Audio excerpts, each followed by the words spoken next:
পরিস্থিতি খুব জটিল হয়ে গেলে মোকাবেলা করতেই যায় না, কেননা সত্য তখন সত্য থাকবে না, সত্যই হবে মিথ্যা আর মিথ্যাই হবে সত্য।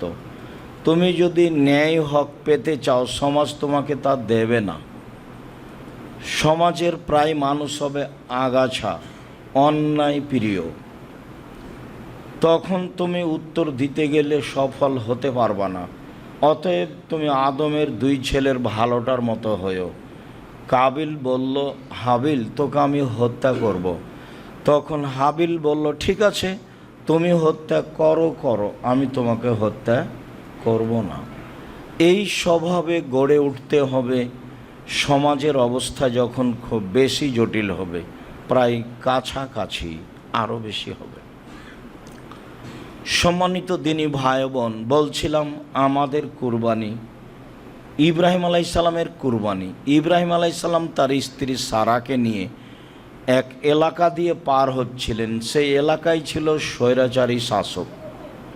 শাসককে বলা হলো, আপনার এলাকায় একজন লোক প্রবেশ করেছে, তার নাম ইব্রাহিম, তার সাথে একজন মহিলা রয়েছে, আহসানুল নিসা মিনাল আরব, আরব ভূখণ্ডে সবচেয়ে সুন্দরী নারী। বিদ্বানগণ বলেন, মা হাওয়া থেকে নিয়ে কেয়ামত পর্যন্ত যত নারী এসেছে, যত নারী আসবে, যত নারী আছে, সবার চেয়ে সুন্দরী সারা। হয়তোবা এটাও হতে পারে যে ওই সময়ে যত নারী ছিল সবার চেয়ে তিনি সুন্দরী ছিলেন, এমনটাও হতে পারে। আর এটাও হতে পারে যে ইউসুফ আলাইহিসসালাম খুব সুন্দর মানুষ ছিলেন, তিনি পেয়েছিলেন তার দাদির চেহারা। তার দাদি ইব্রাহিম আলাইহিসসালামের স্ত্রী সারা ভিন্ন ধরনের ব্যতিক্রম সুন্দরী মহিলা ছিলেন। সেই সুবাদেই অনেক দিন পরে নাতি, ছেলের ঘরের ছেলে সুন্দর হতেও পারে। সম্মানিত দিনী ভাই বোন, ইব্রাহিম আলাইহিসসালাম স্ত্রীকে রক্ষা করতে পারলেন না। শেষ পর্যন্ত তিনি সারাকে স্বৈরাচারী শাসকের ঘরে পাঠালেন। সারা ঘরে ঢুকতেই সে হাত বাড়ালো অন্যায়ের উদ্দেশ্যে। সারা বলল, থামেন, আগে অজু হবে, 2 রাকাত সালাত হবে, তারপরে কোনো কথা। সারা অজু করলেন, 2 রাকাত সালাত আদায় করলেন, তারপরে বললেন, আল্লাহুম্মা ইন কুনতু আমানতু বিকা ওয়া বিরাসূলিকা ওয়া হাসানতু ফারজি ইল্লা জাওজি। হে আল্লাহ, আমি যদি তোমাকে বিশ্বাস করে থাকি আর তোমার নবী ইব্রাহিমকে নবী বলে মেনে নিয়ে থাকি, আর আমার জীবনে যদি কোনো দিন আমার লজ্জাস্থানকে আমার স্বামী ছাড়া অন্য কাউকে ব্যবহার করতে না দিয়ে থাকি, তাহলে এই নির্জনে এই স্বৈরাচারী শাসক যেন আমার গায়ে হাত লাগাতে না পারে। কথা শেষই হয়নি, স্বৈরাচারী শাসক অজ্ঞান হয়ে মাটিতে পড়ে গেল। সারা বললেন, আল্লাহ, এই সময়ে যদি এ মারা যায় তাহলে আমরা স্বামী স্ত্রী দোষী সাব্যস্ত হব, আটকা পড়ে যাব, তুমি একে মেরে ফেলো না। বুখারী মুসলিমের বর্ণনায় এভাবেও এসেছে যে স্বৈরাচারী শাসক বলল, দেখো সারা, তুমি তোমার প্রতিপালককে বলো আমি ভালো হয়ে গেলে তোমার সাথে অন্যায় করব না। ভালো হয়ে গেল, আবারও অন্যায়ের চেষ্টা করলো, আবারও বলল, আবারও দোয়া করলেন, ভালো হয়ে গেল, আবারও অন্যায়ের চেষ্টা করলো। তৃতীয়বারে বলছে, এই তোমরা কে আছো? তোমরা তো আমার কাছে শয়তানকে পাঠিয়েছ। সারা কি মানুষ? সারা তো শয়তান, একে নিয়ে যাও। আর হাজেরাকে তার কাজের মেয়ে হিসাবে দিয়ে দাও। মনে রাখা ভালো হবে যে জীবনে উপকার আপনি যার করবেন সে ক্ষতি করতে পারে, এ কথাই ঠিক। ক্ষতি মেনে নিয়ে উপকার করার চেষ্টা করতে হবে। সারা 3বার আল্লাহর দরবারে দোয়া প্রার্থনা করে তাকে রক্ষা করলো। ফলাফলে স্বৈরাচারী শাসক বলছে, এই তোমরা কে আছো? তোমরা তো এখানে শয়তানকে পাঠিয়েছ। ও সারাকে শয়তান বলে ঘোষণা দিল। বুখারী মুসলিম। সারা কাজের মেয়ে হাজেরাকে সাথে নিয়ে স্বামীর কাছে উপস্থিত হলেন। তিনি বললেন, আল্লাহ স্বৈরাচারী শাসককে সফল করেনি, সে আমাদের একটা কাজের মেয়ে দিয়েছে যার নাম হাজেরা। ইব্রাহিম আলাইসাল্লাম স্ত্রী সারাও কাজের মেয়ে হাজেরাকে নিয়ে চললেন স্বদেশ। এক পর্যায়ে সারা বললেন, হাজেরা, আমাদের তো কোনো ছেলে মেয়ে নেই, তুমি আমার স্বামীর সাথে বিবাহ বন্ধনে আবদ্ধ হও, যদি আমাদের কোনো ছেলে মেয়ে হয়। হাজেরা বললেন, আপা, যা আছি ভালো আছি, বিবাহ বন্ধনে আবদ্ধ হলে ভালোবাসায় ফাটাল ফাটবে, হয়তোবা তখন আপনি সহ্য করতে পারবেন না, বিবাহ না বসাই ভালো। বারবার বলার কারণে এক পর্যায়ে বিবাহ হয়েই গেল। তাতে ইসমাইল আলাইসাল্লাম জন্ম নিলেন, যা হওয়ার তাই হলো। দুইজনের মাঝে ভালোবাসায় ফাটাল ফেটে গেল। ইব্রাহিম আলাইসাল্লাম বললেন, ঠিক আছে, আমি বনেবাসস্বরূপ দুধের ছেলে ইসমাইল এবং স্ত্রী হাজেরাকে কাবা ঘরের পাশে রেখে আসব, মর্মে তিনি চললেন নিয়ে। ফওয়াজা হুমায়ুন্দা দাওহাতা ফাওকা জামজামা আলাল মসজিদে, তিনি তার দুধের ছেলে ইসমাইল এবং স্ত্রী হাজেরাকে কাবা ঘরের পাশে জমজম কূপের উপর গাছের নিচে রেখে দিলেন। রেখে দিয়ে তিনি উল্টা মুখে হাঁটতে লাগলেন, পিছনে পিছনে স্ত্রীও হাঁটতে লাগলেন। স্ত্রী বলতে লাগলেন, আইনা তাজহাব ইব্রাহিম, ইব্রাহিম কোথায় যাচ্ছেন? ও তাতরুকুনা বিহাজাল ওয়াদি লাইসা ফিহি ইনসালাশাই, আপনি এমন একটা উপত্যকায় ছেড়ে যাচ্ছেন যেখানে মানুষজন তো নেই, ঘাস পাতাও নেই, আপনি আমাকে কিছু বলবেন তো?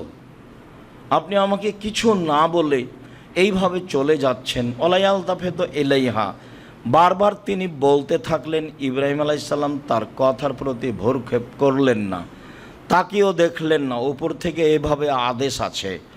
ইব্রাহিম আলাইসাল্লামের দুধের বাচ্চার ওপরে ভালোবাসা নেই এ কথা নয়, 90 বছর বয়সে সন্তান পেয়েছেন, তার অগাধ ভালোবাসা রয়েছে এ কথাই ঠিক। যে স্ত্রীর মাধ্যমে সন্তান পেয়েছে তাকে তিনি ভালোবাসেন না এ কথা ঠিক নয়, তিনি তাকে ভালোবাসেন এ কথাই ঠিক। কিন্তু উপর থেকে আদেশ হয়েছে, যা আদেশ হয়েছে সেটাই মেনে নিতে হবে। তখন স্ত্রী নিরুপায় হয়ে বলছেন, আতা ঝাব্বেজনিল্লাহ, আপনি কি আল্লাহর অনুমতিতে চলে যাচ্ছেন? আল্লাহ কি আপনাকে এভাবে যেতে বলেছেন? তখন তিনি ওই দিকেই মুখ করে বললেন, নাম, হাঁ। হাঁ ছাড়া তিনি আর কিছু বলেননি। আস্তে আস্তে সানিয়া পাহাড়ের কাছে আসলেন। পাহাড়ের কাছে এসে তিনি আবার কেবলামুখী হলেন। কেবলামুখী হয়ে এবার হাত তুলে দোয়া করছেন, রব্বানা ইন্নী আসকান্ত মিন যুরিয়াতি বিওয়াদিন গায়রি দি দারিন ইনদা বাইতিকাল মুহাররম, হে আমার প্রতিপালক, আমি তোমার কাবা ঘরের পাশে আমার পরিবারের একটা অংশ রেখে দিলাম, যেখানে মানুষজন তো নেই, ঘাসপাতাও নেই, কিছুই নেই এ কথা বললেন। আবার কাবা ঘরের পাশে এ কথা বললেন, তখন কোনো ঘর নেই, পাথর, মরুভূমি আর মরুভূমি। স্ত্রী যা বললেন, মানুষ তো নেই, ঘাসপাতাও নেই। স্বামীও বলছেন, তুমি বলেছ বলেই আমার পরিবারের একটা অংশ তোমার কাবা ঘরের পাশে রেখে দিলাম, যেখানে মানুষ তো নেই, ঘাসপাতাও নেই। তখন তিনি বললেন, ঠিক আছে, তাহলে আল্লাহ আমাকে রক্ষা করবেন। ফিরে এসে ভাবছেন বাচ্চার কি হতে পারে, পানি তো শেষ। দেখি সাফা পাহাড় পাশে উঠে কোনো মানুষজন পথঘাট দেখা যায় কি না।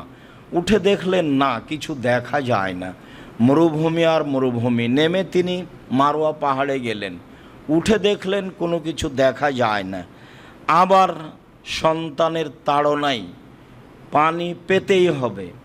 আবারও আসলেন সাফা পাহাড়ে, কোনো পথ হয় কি, একবার তো দেখে আসলাম। এইভাবে 7 বার ঘুরলেন, ফল হলো না। দেখি বাচ্চার অবস্থা কি, কাছাকাছি। কে যেন বলল, কি চান? বললেন, পানি চাই। জিবরাইল আলাইহিসসালাম তার পায়ের আঘাত দিয়ে জমজম কূপ বের করে দিলেন, পানি ছিটকে বের হতে লাগলো। হাজেরা পানি ঠেকাতে লাগলেন, জম জম। এই শব্দের অর্থ এটাও হতে পারে যে থামো। এ বলে তিনি পানি থামাতে লাগলেন, বাঁধে ঘেরতে লাগলেন। তাতে ইবনু আব্বাস রাদিয়াল্লাহু তাআলা আনহু বলেন, রাসূল সাল্লাল্লাহু আলাইহি সাল্লাম বলেছেন, হাজেরা যদি পানি না ঠেকাতেন তাহলে সারা পৃথিবীতে জমজমের পানি ছড়িয়ে পড়তো। বুখারী মুসলিম। সম্মানিত দিনী ভাই বোন, বলছিলাম আমাদের কুরবানি ইব্রাহিম আলাইহিস সালামের কুরবানি। ইব্রাহিম আলাইহিস সালাম চলে গেলেন, একদিন সময় হলো ছেলেকে কুরবানি করতে হবে।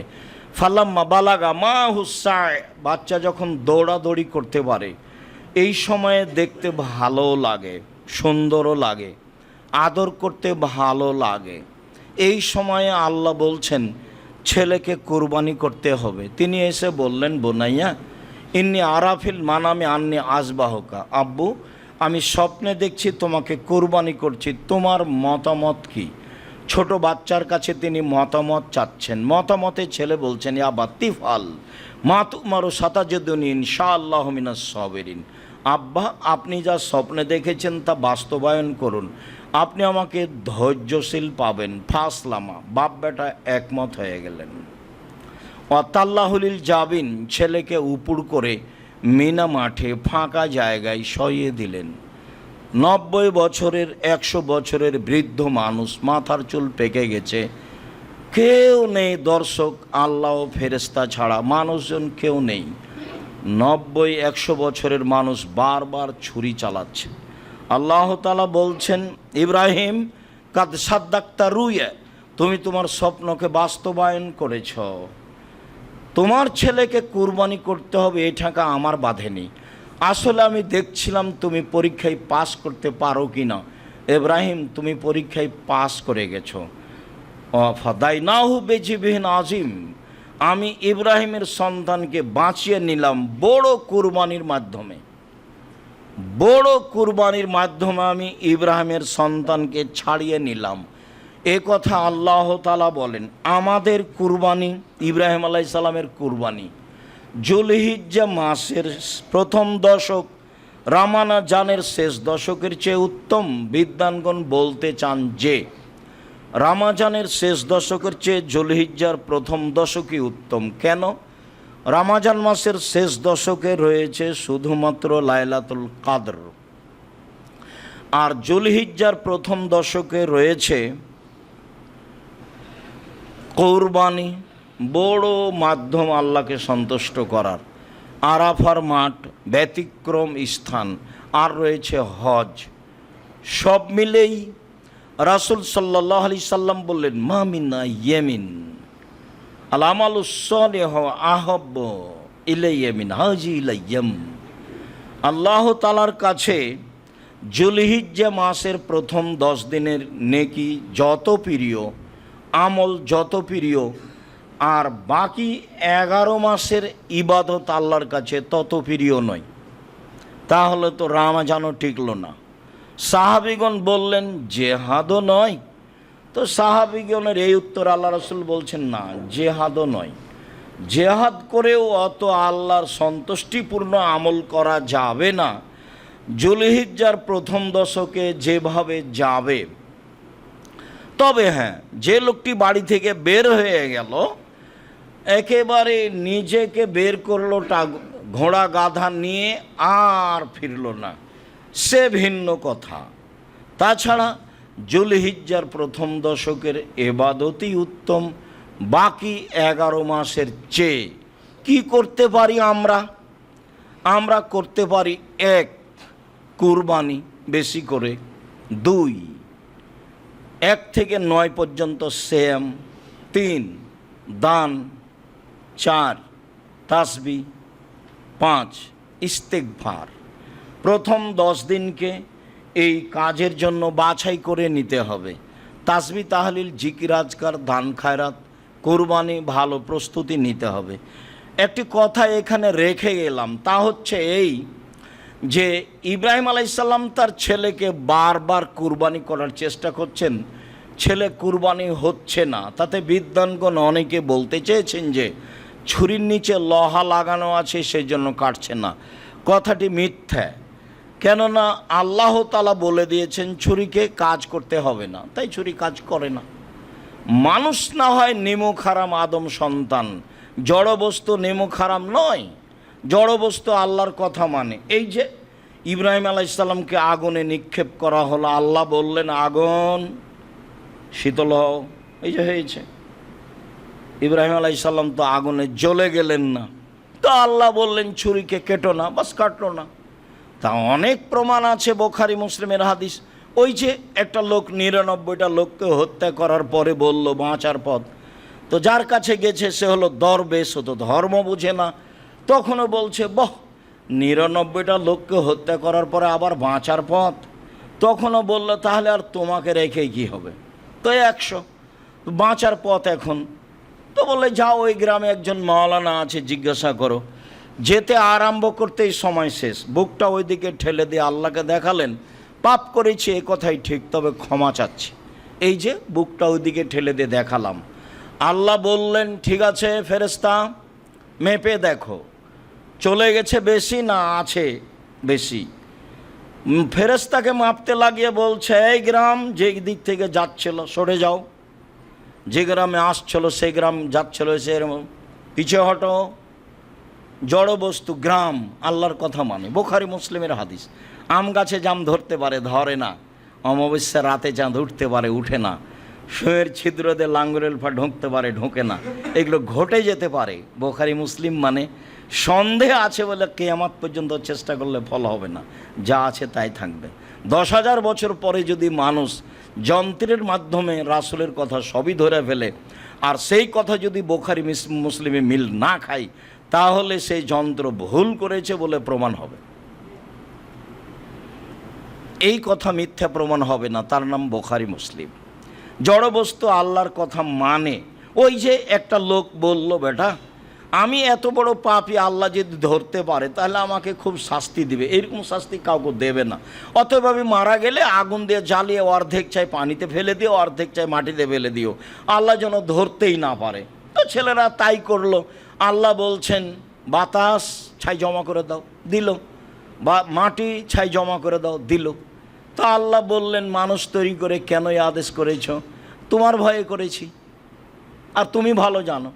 আসলে আমি রূপকভাবে করেছি না তোমার ভয়ে করেছি, এটা তুমি ভালো জানো।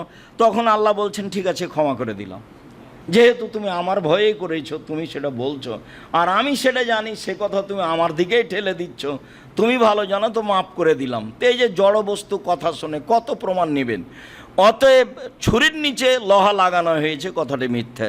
সম্মানিত দিনী ভাই বোন, আমাদের কুরবানি ইব্রাহিম আলাইহিস সালামের কুরবানি।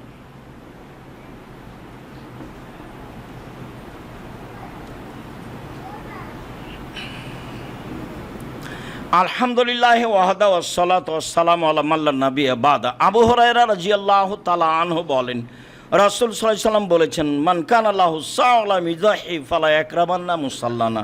কারো যদি টাকা পয়সা থাকে, সে যদি কুরবানি না করে, তাহলে সে যেন আমার ঈদগাহের মাঠে না আসে। এর অর্থ এই নয় যে কুরবানি ফরজ। কুরবানি একটি সুন্নাতে মুআক্কাদা, গুরুত্বপূর্ণ সুন্নাত। করা ভালো, না করলে গুনাহগার হবে মানুষ, সে কথা নয়। আবু বকর সিদ্দিক রাদিয়াল্লাহু তাআলা, ওমর রাদিয়াল্লাহু তাআলা মাঝে মধ্যে করতেন না, মানুষ যেন ফরজ মনে না করে।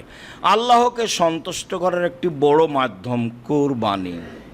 আনাস রাদিয়াল্লাহু তাআলা আনহু বলেন, জাহা রাসূলুল্লাহ সাল্লাল্লাহু আলাইহি ওয়াসাল্লাম কাবশাইনে আমলাহাইনে আকরানাইনে। আমি রাসূল সাল্লাল্লাহু আলাইহি সাল্লামকে দেখলাম, তিনি দুইটি ভেড়া জবে করলেন। তা ছিল সাদা কালো, তা ছিল সিংওয়ালা। তিনি নিজে হাতে জবে করলেন। তিনি তার চোয়ালের উপরে পা চাপিয়ে দিলেন, তারপরে বললেন বিসমিল্লাহ আল্লাহু আকবার। এইভাবে তিনি কুরবানি করলেন। আবু হুরায়রা রাদিয়াল্লাহু তাআলা আনহু বলেন, কানা নবী সাল্লাল্লাহু আলাইহি সাল্লাম এজা আরাদা ইজাহিয়া।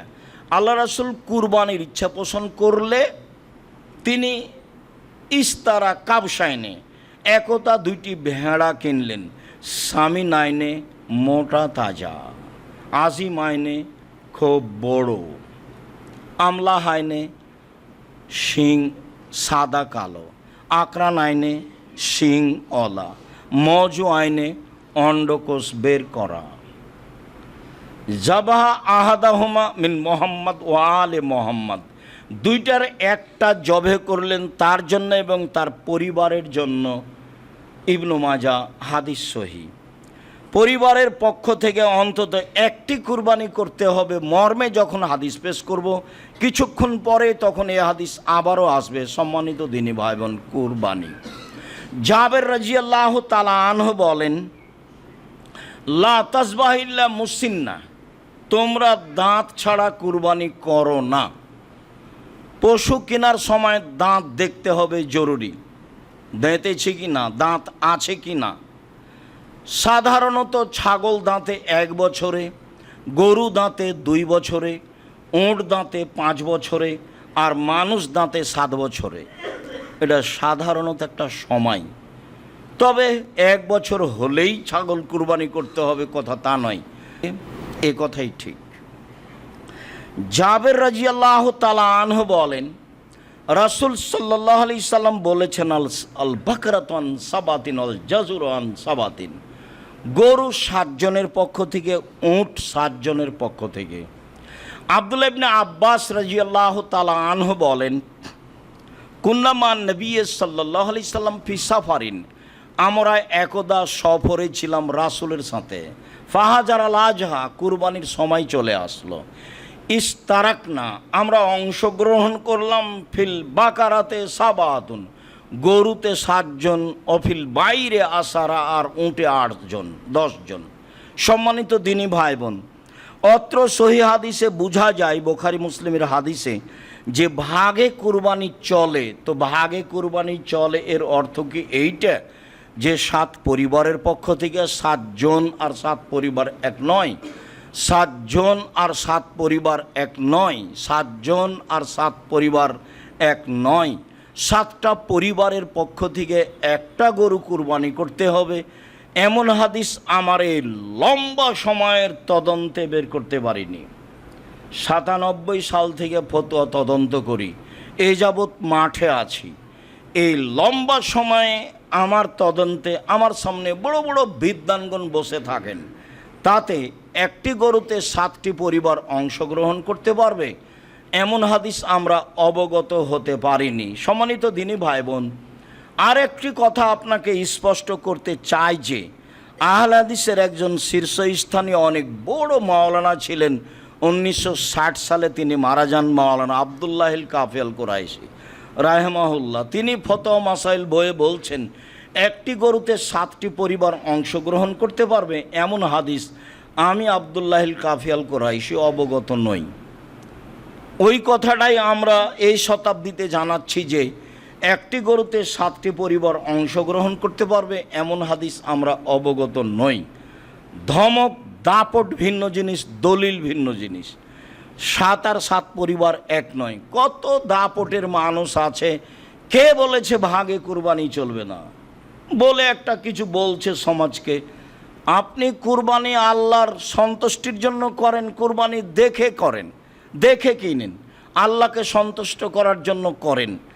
যেসব মাধ্যম দিয়ে আল্লাহকে বড় সন্তুষ্ট করা যায় তার একটি বড় মাধ্যম হচ্ছে কুরবানি। অতএব আপনি কুরবানি নিজে করুন, দেখুন, তারপর জবে করবেন একটু পরে। দেখুন, আলী রাদিয়াল্লাহু তাআলা আনহু বলেন, আমারানা রাসূলুল্লাহ সাল্লাল্লাহু আলাইহি ওয়াসাল্লাম নাস্তাসরিফ লাইনাল ওজনা, আল্লাহর নবী আমাদেরকে আদেশ করলেন আমরা চোখ দেখে নিব, কান দেখে নিব। পশু কেনার সময় চোখ ঠিক আছে কিনা, কান ঠিক আছে কিনা তা দেখতে হবে। বারা ইবনে আযিব রাদিয়াল্লাহু তাআলা আনহু বলেন, সুইলা রাসূলুল্লাহ সাল্লাল্লাহু আলাইহি ওয়াসাল্লাম জাহায়া, আল্লাহ রাসূলকে কুরবানি সম্পর্কে, সতর্কতা সম্পর্কে জিজ্ঞাসা করা হয়েছিল। তিনি বললেন 4টে জিনিস জরুরি। ওয়াশারা বিয়াদি, হাত দিয়ে ইশারা করে 4টার কথা বললেন। তাতে তিনি বললেন, জালহাল বাইয়িনো, ল্যাংড়া স্পষ্ট ল্যাংড়া হয় না যেন। অল আওয়ারল বাইয়িনো, আওয়ারোহা স্পষ্ট কানা হয় না যেন। অল মারিজতাল বাইয়িনো, মারজহা স্পষ্ট রোগা হয় না যেন। অল আজফলা তানকা, আর গায়ে গোস্ত নেই এমন হয় না যেন। 1, স্পষ্ট ল্যাংড়া হয় না যেন। 2, স্পষ্ট কানা হয় না যেন। 3, স্পষ্ট রোগা হয় না যেন। 4 গায়ে গোস্ত থাকে যেন, 5 কান ঠিক থাকে যেন, 6 আপনার চোখ ঠিক থাকে যেন, এগুলো দেখে কিনতে হবে। একাধিক সহিহ হাদিস যা প্রমাণ করে। কিনে নিয়ে আসার পরে নিখুঁত কিনে নিয়ে এসেছেন, তারপরে ত্রুটি ঘটেছে, সমস্যা নেই। কিনেই নিয়ে এসেছেন খুঁতপূর্ণ, আবার বিক্রি করতে হবে, আবার বিক্রি করে ভালো কিনতে হবে, মোটা তাজা কিনতে হবে, গায়ে গোস্ত আছে দেখে কিনতে হবে, দাঁত দেখে কিনতে হবে, চোখ দেখে কিনতে হবে, ভালো লেজ আছে, পা ঠিক আছে, সব ঠিকঠাক মোটা তাজা দেখে কিনতে হবে। আল্লাহকে সন্তুষ্ট করার জন্য কুরবানি করতে হবে। সম্মানিত দিনী ভাই বোন, বলছিলাম টাকা বেশি আছে রাজস্থান থেকে উট নিয়ে এসে কুরবানি করেন, টাকা কম আছে ষাঁড় কুরবানি করেন, তার চেয়ে টাকা কম আছে খাসি কুরবানি করেন, তার চেয়ে টাকা কম আছে ছাগি কুরবানি করেন, তার চেয়ে টাকা কম আছে ভেড়া কুরবানি করেন। একটা ভাগে যত টাকা লেগেছে ওই ভাগ দিয়ে আজও বাজারে অন্তত 3টা ভেড়া পাওয়া যাবে। আপনার মাথায় সব সময় ভুল প্রতিক্রিয়া কাজ করছে, সেখানে করার কি আছে? আমি আমার আব্বাকে দেখেছি নিয়মিত ভাগে কুরবানি দেওয়া।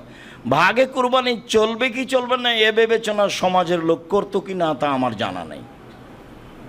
ভাগের কথা তো আছে, 7 জন আর 7 পরিবার এক নয়, পরিবারের পক্ষ থেকে কুরবানি হতে হবে একটা, এ কথাই ঠিক। সারা জীবন 2 ভাই ভিন্ন ভিন্ন খেলেন বা বেঁচে আছে তাই 2 ভাইয়ের টাকা দিয়ে একটা গরু করে পার হয়ে গেলেন, এ আবার কোন কথা? যদি তাই হয় তাহলে 2 ভাইয়ের টাকা দিয়ে বাপের নামে একটা কুরবানি করেন, গরু কিনেন, আর আপনি একটা খাসি কিনেন, আপনার ভাই একটা কিনুক, 3টা হোক, গ্রামের লোক বেশি পায়। আল্লাহ রসুল সাল্লাল্লাহু আলাইহি সাল্লাম 100টি গরু কুরবানি করেছিলেন, 63টি নিজ হাতে করেছিলেন, আর বাকি 37টি আলীকে বললেন, আলী এগুলো তুমি কুরবানি করো। আমার আহু আলীকে আদেশ করলেন, আই একসেমা বদনাহু ও লহুমাহা ও জেলালাহা, সব গোস্ত এবং চামড়া এবং ওর গায়ে যে চটছালা ছিল, যেগুলোকে চাঁপাইনবাবগঞ্জের ভাষায় ঝুল বলা হয়, শীতের দিনে তাকে শীত থেকে ঠেকানোর জন্য গায়ে যেগুলো দেওয়া হয় সব ফকির মিসকিনকে দিয়ে দলিল মাসাকিন আদেশ করলেন। তো শুধু নিজে খাওয়ার লক্ষ্যে কুরবানি করবেন কেন? দেওয়ার লক্ষ্যে করবেন, যেহেতু বড় নেকি, বড় মাধ্যম আল্লাহকে সন্তুষ্ট করার। তো সংকীর্ণতায় যান কেন? টাকা কম আছে একটা ভেড়া কিনেন, নাহলে একটা ছাগি কিনেন, নাহলে একটা খাসি কিনেন। ভাগের মাথায় আসছে কেন? টাকা বেশি আছে 10টা 50টা গরু করেন না, এলাকার গরিব মানুষ খায় না কেন? সম্মানিত তিনি ভাই বোন, একটি পরিবারের পক্ষ থেকে একটি প্রাণী কুরবানি করতে হবে। 1 আয়েশা রাদিয়াল্লাহু তাআলা আনহা বলেন, নাহারা রাসূলুল্লাহ সাল্লাল্লাহু আলাইহি সাল্লাম ফি হাজ্জাতিল বিদায় মিন আলে মুহাম্মদ বাকারাতান ওয়াহিদাতান। রাসূল সাল্লাল্লাহু আলাইহি সাল্লাম বিদায় হজের বছর তার পরিবারের পক্ষ থেকে তিনি একটি গরু কুরবানি করেছিলেন, বাকারাতান ওয়াহিদা, একটি গরু। হাদিস বুখারী মুসলিম। আয়েশা রাদিয়াল্লাহু তাআলা আনহা বলেন, আমারা রাসূল সাল্লাল্লাহু আলাইহি সাল্লাম আদেশ করলেন বেকাবসিন একটা ভেড়ার, আকরানা শিংওয়ালা, এতাও ফি সাওয়াদিন ও ইয়াবরুকু ফি সাওয়াদিন ইয়ানজুরু ফি সাওয়াদিন, কালোতে খায়, কালোতে হাঁটে, কালোতে শয়। কালোতে খায় মানে পাক মুখ কালো, কালোতে শয় মানে পেট কালো, কালোতে হাঁটে মানে পা কালো। কালো প্রাণীর মধ্যে কি রহস্য আছে? তাতে বিদ্বানগণ মনে করেন যে কালো প্রাণীর গোস্তে স্বাদ বেশি আছে, হতে পারে। রহস্য রাসূল সাল্লাল্লাহু আলাইহি ওয়াসাল্লাম কিছু বলে যাননি। তবে রাসূল যখন ভেড়া কিনতে বললেন তখন বলেন, এই শোনো, দেখে কিনিও, কালোতে খায় এমনটা, কালোতে হাঁটে এমনটা, কালোতে দেখে এমনটা।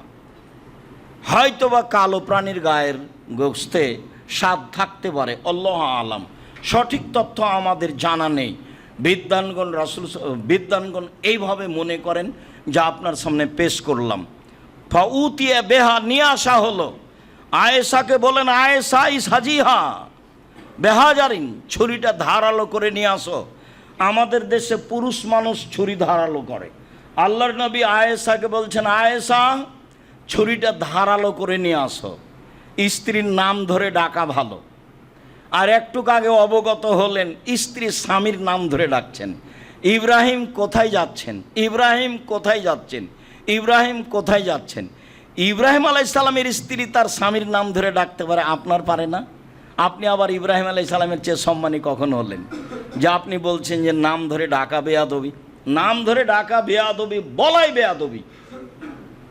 নাম ধরেই ডাকতে হবে, এটাই ঠিক। স্বামী স্ত্রীর নাম ধরে ডাকলে বরং খুশি হয়, একটু আদেশ করবেন। খালি মুখখান ভারী করে গরম হয়ে থাকিন না। গরম হয়ে থাকলে অত অভিমান করলে পূরণ হবে না, তখন শেষে হবে তালাক। অত অভিমান করেন কেন? পানি ঢেলে দেয়নি সেই অভিমান, বিছানা ঠিক করে দেয়নি সেই অভিমান, এই করেনি সেই অভিমান, ওর শ্বশুর টাকা পয়সা দেয়নি সেই অভিমান। এত অভিমান বইয়ের উপরে করেন কেন? আদেশ করেন, খালেদা এদিকে শোনো, এক গ্লাস পানি নিয়ে আস, খুশি হয়ে যাবে। নাম ধরে ডাকেন, অভিমান কম করেন। বরং ও মহিলা মানুষ আপনার উপরে অভিমান করতে পারে, যদিও অভিমান করলে ক্ষতি হয়। আমি বলেছি মহিলা মানুষ হিসাবে 3টা কাজ জরুরি। 1, অভিমান করবে না। 2, প্রতিবাদ করবে না। 3,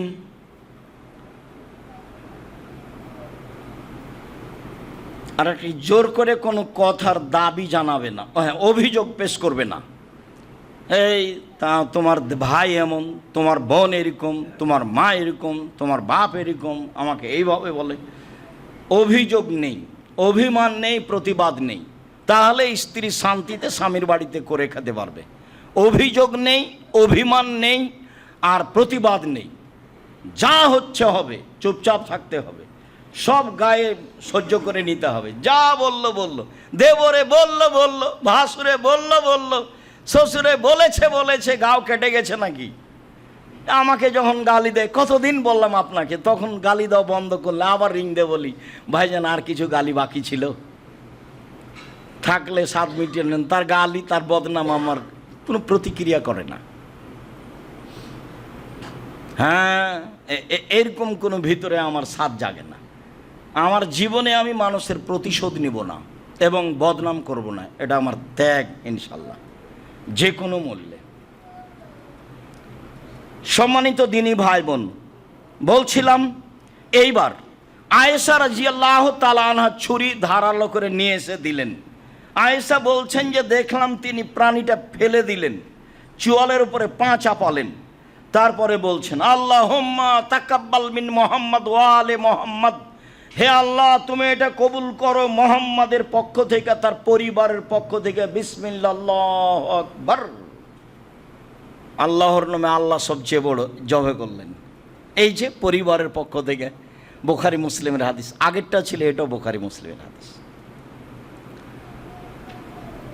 মেখনাফ ইবনে সুলাইম বলছেন কুল্লামা নবী সাল্লাল্লাহু আলাইহি সাল্লাম মারাফা বে আরাফা ওকুফান, আমরা রাসূলের পাশে আরাফার মাঠে দাঁড়িয়েছিলাম। তিনি আরাফার মাঠে এক ঐতিহাসিক বক্তব্য দিলেন। ঐতিহাসিক বক্তব্যে তিনি অনেক কথা বললেন। এক পর্যায়ে বললেন, ইয়া আইয়ুহান্নাস, জনগণ মনে রেখো, আলা ইন্না লিকুল্লি আহলি বাইতিন ফি কুল্লি আমিন উজিয়া, প্রত্যেকটা পরিবারের পক্ষ থেকে অন্তত একটি প্রাণী কুরবানি হতে হবে প্রতি বছর।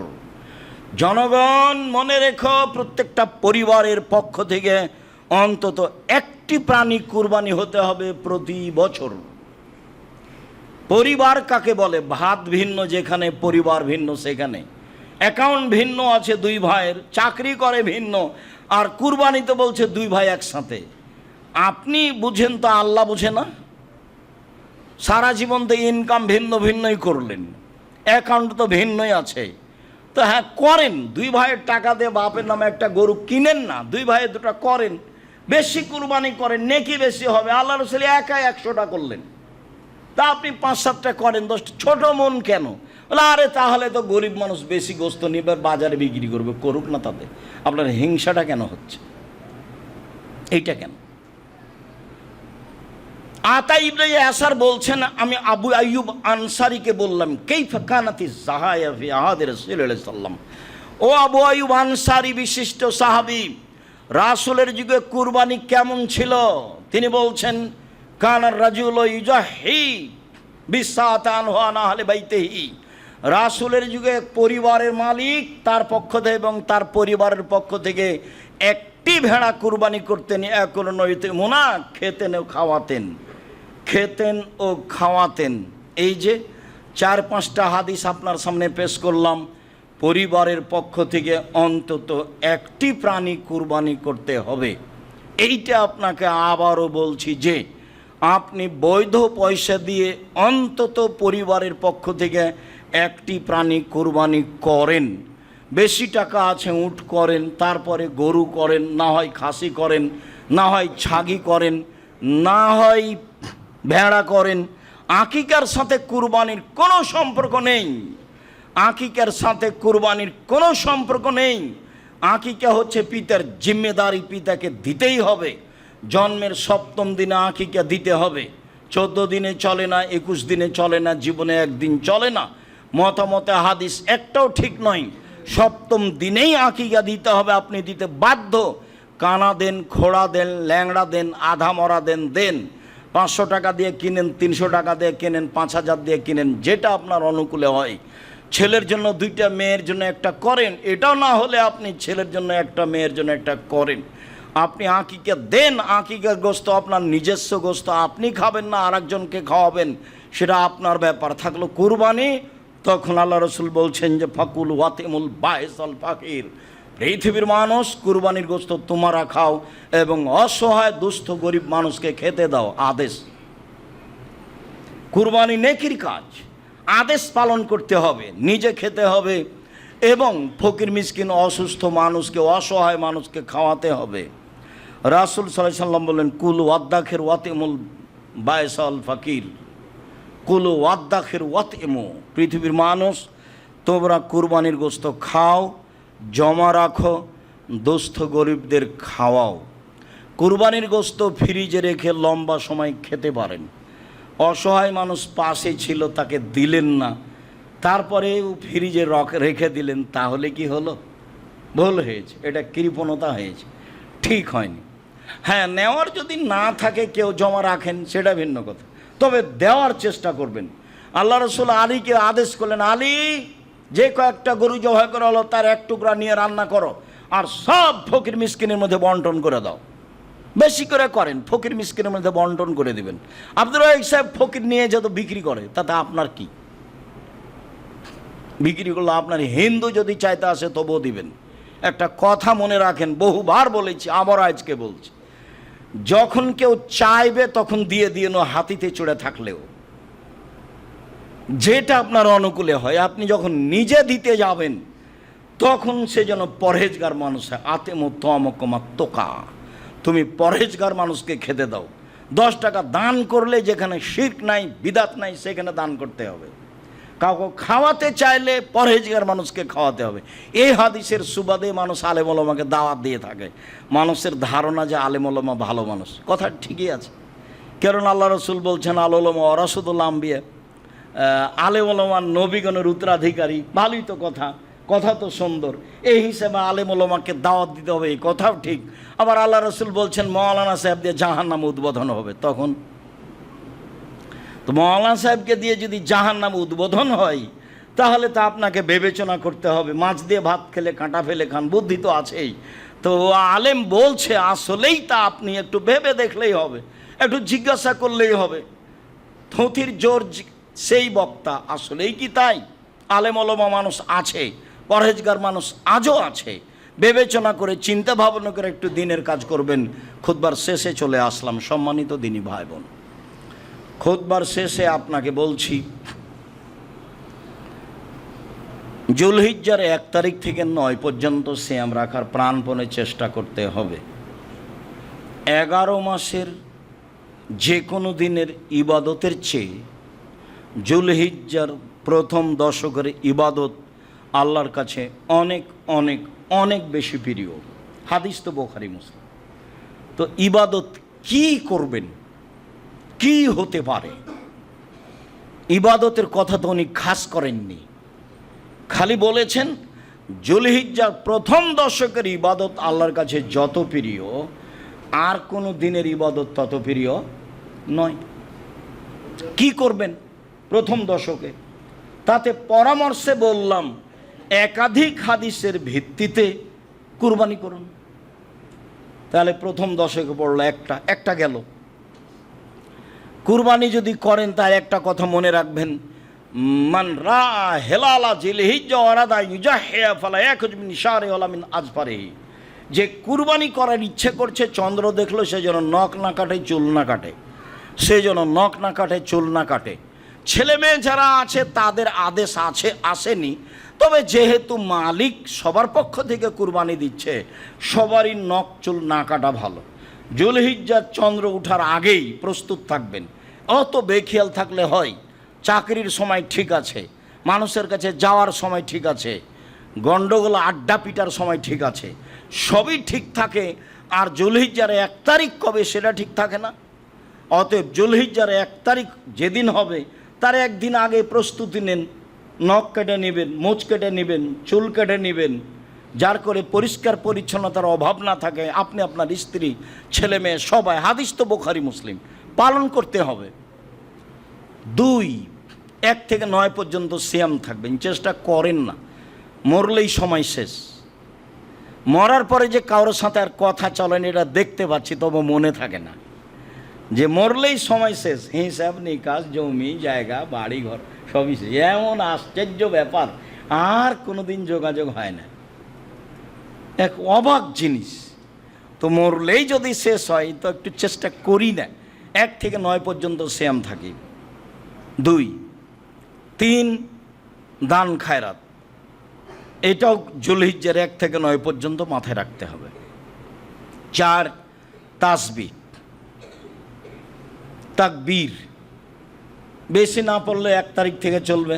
আল্লাহু আকবার, আল্লাহু আকবার, লা ইলাহা ইল্লাল্লাহ, আল্লাহু আকবার, আল্লাহু আকবার, ওয়ালিল্লাহিল হামদ, আল্লাহু আকবার কবীরা, আল্লাহু আকবার কবীরা, আল্লাহু আকবার কবীরা, আলহামদুলিল্লাহি কাসীরা, আলহামদুলিল্লাহি কাসীরা, আলহামদুলিল্লাহি কাসীরা, সুবহানাল্লাহি বুকরাতাম ওয়া আসীলা, সুবহানাল্লাহি বুকরাতাম ওয়া আসীলা, সুবহানাল্লাহি বুকরাতাম ওয়া আসীলা। এছাড়াও সুবহানাল্লাহি ওয়া বিহামদিহি, সুবহানাল্লাহ, যেভাবে আপনার তাসবিহ অনুকূলে আসে। কিছুই যদি মনে না থাকে এটা তো থাকবে। আল্লাহু আকবার, আল্লাহু আকবার, লা ইলাহা ইল্লাল্লাহ, আল্লাহু আকবার, আল্লাহু আকবার, ওয়ালিল্লাহিল হামদ। একবারে জুলহিজ্জার 1 তারিখ থেকে চলবে 13 তারিখ পর্যন্ত, এক টানা। তাহলে তাসবিতে থাকেন, মানে তাকবীর। তারপরে ইস্তেগফার, একটু খাস করে সময় বের করেন না, আস্তাগফিরুল্লাহ ওয়া আতুবু ইলাইহি বলেন, আস্তাগফিরুল্লাহ আল্লাযী লা ইলাহা ইল্লা হুয়াল হাইয়ুল কাইয়ুম বলেন, সাইয়্যিদুল ইস্তেগফার বলেন, একটু কিছু বলেন। মুখখান খালি বন্ধ করে চুপটি করে থাকেন কেন? যখন ঝগড়া লাগছে তখন এমন বলে নিচ্ছেন, আর যখন আড্ডা পিটছেন তখন আর একজন পাশে আছে, কি না বলছেন তার কোনো হিসাব নাই, একবারে বলে একাকার করে দিচ্ছেন। আর তাসবির সময়তে মুখখান চুপটি লেগে লাগে কেন, থাকে কেন? আল্লাহ নবী বলছেন যে চাইলে আল্লাহ খুশি হয়, আর না চাইলে আল্লাহ বেজার হয়। তো এটার উত্তর কি? চাইলে আল্লাহ কি করেন? খুশি হন, না চাইলে আল্লাহ বেজার হন। তাহলে এটার উত্তর কি? এটা চেষ্টা করেন, সম্মানিত দিনী ভাই বোন। এরপরে বলছি, বৈধ পয়সা দিয়ে কুরবানি করেন। বৈধ পয়সা দিয়ে কুরবানি করেন। কুরবানি বেশি বেশি দেওয়ার চেষ্টা করিয়েন। ভাগে কুরবানিতে যেতে হবে না। ভাগে কুরবানি করে গোস্ত ওর বেশি হয়েছে, হাড়গুলো খালি এদিকে এসেছে, মাথা যে কোন দিকে গেল, কলিজা কেজে নিল, এসব কথা কেন? এখানে আপনি আসছেন কেন? যাতে আছে মান সম্মানের ব্যাপার, যাতে আছে ভুল ধারণা, যাতে আছে খারাপ ধারণা, সেখানে কেন? সম্মানিত দিনী ভাই বোন, নিখুঁত প্রাণী কুরবানি করুন। বাজারে গিয়ে একাধিকবার দেখবেন, যাকে পাঠাচ্ছেন তাকে বলে দিবেন, ভালো করে লেজ দেখবা, ভালো চোখ দেখবা, ভালো কান দেখবা, ভালো পাঁটা দেখবা, ভালো খুর দেখবা, বেশ মোটা তাজা কিনা দেখবা। ছোট কিনেন, আপনার যেটা কুলাই সেটা করেন। কারো 10টা কুলাই 10টা করুক না, কারো 100টা কুলাই করুক, ও তো বুঝে না সেই জন্য করে না, করা দরকার।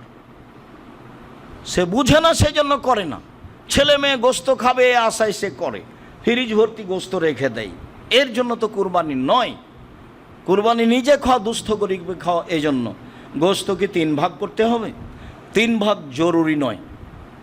দিবেন, খাবেন, জমা রাখবেন। দিবেন আপনার মতো, জমা রাখবেন আপনার মতো, খাবেন আপনার মতো। সব জায়গাতে বিবেক চলে, এখানে চলে না? সব জায়গায় তো ভালোই বিবেক চলে, এখানে চলে না কেন? সেভাবে দিবেন। চাঁপাইনবাবগঞ্জে আমাদের এলাকায় 3 ভাগ করে 1 ভাগ রেখে আসে, আর 2 ভাগ নিয়ে আসে। তো 1 ভাগ আবার বিকালে মাথা পিছু ভাগ করে নেই। তো সেটা তো ভালো হয়নি, সেটা আমাকে ভালো লাগে না। যেটা দিয়ে এসেছে আর ভাগ নেওয়া হবে না, দিয়ে এসেছে দিয়ে এসে 3 ভাগ করা যাবে না এই কথা বলা যায় না, তবে 3 ভাগের হাদিস নেই। 3 ভাগ করতে হবে এই হাদিস নেই। হয়তো বা বিদ্বানগণ মনে করেছেন বুখারী মুসলিমের এই হাদিসের কারণে খাও, দাও, জমা রাখো। এই যে কুলু অতেমু অদ্দাখেরু, হাদিস তো বুখারী মুসলিম। তখন মানুষ বুঝেছে যে খেতে হবে, জমা করতে হবে, দিতে হবে। দিতে হবে বলতে চাঁপাইনবাবগঞ্জের লোক বুঝেছে যে এই গোস্ত মেয়ের শ্বশুরবাড়ি দিতে হবে, ছেলের শ্বশুরবাড়ি দিতে হবে, আত্মীয়তা বজায় রাখতে হবে। তো কুরবানির গোস্ত দিয়ে আত্মীয়তা বজায় রাখতে হবে, সেই কেন বুঝলো, আপনি কেন বুঝলেন? কুরবানির গোস্ত আত্মীয় তো ধনী মানুষ, সে এখানে পাঠাতে হবে কেন? অন্যদিন পাঠানো যায় না, মানে প্রথাই ভুল। চাঁপাইনবাবগঞ্জের বিবাহের শুরু থেকে না শেষ পর্যন্ত এমন একটা কাজ নাই যেটা জায়েজ, সবই হারাম। আমার জানা অনুপাতে একটা জায়েজ নয়। চট্টগ্রাম আরো দূরে আছে, বিবাহের নিয়ম কানুনই তারা শিখেনি কোনোদিন। বাকিগুলোর খবর আমার জানা নেই, তবে উকিল বাপ হারাম, এটা আপনি মনে রাখবেন। হারাম, উকিল বাপ হারাম। উকিল বাপ আবার কিসের? বাপকে মেরে ফেলে উকিল বাপ করতে হবে। উকিল বাপ কেন এখানে? এক এক দেশে এক এক রকম, প্রথাই ভিন্ন। সম্মানিত দিনী ভাই বোন, কুরবানির গোস্ত দিয়ে আত্মীয়তা বজায় রাখতে হবে এই প্রথা ঠিক নয়। দেওয়া না যায় যে কথা আমি বলছি না, কিন্তু প্রথা না যায় যে কথা বলছি। আত্মীয় স্বজনকে দিতে হবে এরকম কথা আল্লাহ রাসূল বলেননি। নিজে খাও, জমা রাখো, দুস্থ গরিবকে দাও। তো আত্মীয় স্বজন কোথায় আসলো? তা আমরা বুঝেছি 1 ভাগ খাও, 1 ভাগ ফকির মিসকিনকে দাও, আর 1 ভাগ আত্মীয় স্বজনকে দাও, তাই 3 ভাগ। কুরবানির গোস্ত আত্মীয় স্বজনকে ওই তো 3-4টা দিয়েছে।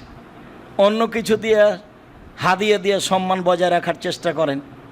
ব্যবহার দিতে হবে, আমাটা দিতে হবে, জামাইকে খাটখাটলা চৌকি বাক্স আলমারি বড় সাজিয়ে দিতে হবে। জামাই কি ফকিরের ছেলে নাকি ভিক্ষা করে খাই? এই ছেলে, তোমার বাপ ভিক্ষা করে খাই? হ্যাঁ, তুমি শ্বশুরের কাছে নিয়েছো কোনো কিছু, আগামীকাল সন্ধ্যা হতে যা কিছু নিয়েছে সব ফেরত দিবা। মোটর সাইকেল তোমার শ্বশুর তোমাকে দিয়েছে কেন? না, আমার শ্বশুর সাধ করে দিয়েছে। তোমার শ্বশুর ফকিরকে একটু সাধ করে দিতে পারে না সাইকেলটা? হ্যাঁ, তোমার ভিতরে এত দুর্বল গতি কেন? একটু আবদুল্লাহর শ্বশুর দেখতো কিছু দেখি, আব্দুর রহমানের শ্বশুর কিছু দেখতো দেখি, সাহসই রাখে না, বলাই সাহস করতে পারেন, দেওয়া তো বহু দূরের কথা, কথাই তুলতে পারবে না, কথাই হিসাব করতে পারবে না, ভাবাই কঠিন আছে। সম্মানিত দিনী ভাই বোন, নিজের জন্য দোয়া করুন, জামিয়া সালাফের জন্য দোয়া করুন, জুলহিজ্জায় দানের হাত প্রশস্ত করুন। দানের ব্যাপারে আপনাদেরকে আমি কৃপণ দেখতে পাই। আমি আপনার উপর দোষ চাপাতে চাচ্ছি না, তো কেন জানি আমাকে খুব একটা ঘাটতি লাগে। বারবার বলি আমি, খালি হাতে আসেন কেন? দাওয়াত সেন্টার ব্যয়বহুল খরচের জায়গা, জামিয়া সালাফতে আছেই। তো আপনি 100 টাকা হাতে করে আসবেন, 7 দিন পরে আসছেন, 50 টাকা হাতে করে আসবেন, 7 দিন পরে আসছেন, 500 টাকা হাতে করে আসবেন, 7 দিন পরে আসছেন। এটা তো আপনাকে আমি মাথায় নেওয়ার জন্য বলছি। জুমার দিন খালি হাতে আসবেন না, কোটাটা যেন আপনার খালি হাতে না যায়। আল ইয়াদুল উলিয়া খায়রুম মিন ইয়াদিস সুফলা, দেওয়া হাত ভালো নেওয়া হাতের চেয়ে। জরুরি মনে করে নেবেন জীবনে যে কিছু দিয়ে যেতে হবে, এটাই ঠিক। চাইলো সেই জন্য দেবে কথা নয়, দেয় একটা গুরুত্বপূর্ণ ইবাদত, এটা মাথায় রাখবেন। সকল দিনই ভাই বোনকে বৈধ পয়সা দিয়ে কুরবানি করার আন্তরিকভাবে অনুরোধ জানিয়ে জুলহিজ্জা মাসকে যথাযথভাবে মূল্যায়ন করার আন্তরিকভাবে অনুরোধ জানিয়ে জুমার খুতবা আপাতত আজকের মতো এখানেই শেষ করলাম। আল্লাহুম্মা সাল্লি